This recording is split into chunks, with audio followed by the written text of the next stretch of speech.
would want if they could have it. And so we just tried to have some fun, and sometimes it got off the rails, and that made it more fun.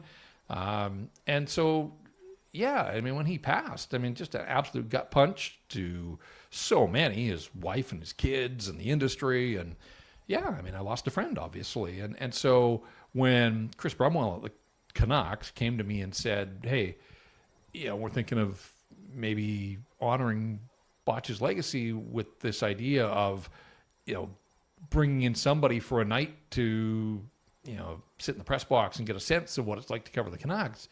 I was like, hey, I love the sounds of this. Like, let's kind of think this through and see what we can do with it. And, it's grown from there to the point that we've put 30 people through the program now. And you listed off a number that are now working full time in the market, which is just, it's mind blowing to me.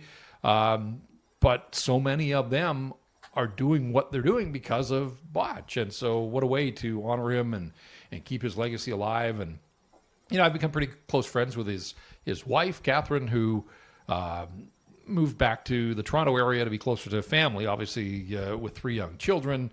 And she's been able to move on in her life. But watching the kids grow, I mean, they were young when Botch passed. And to watch them grow up, and one of the daughters just became a teenager this past weekend, and it's so unfortunate at that level that they don't have their dad.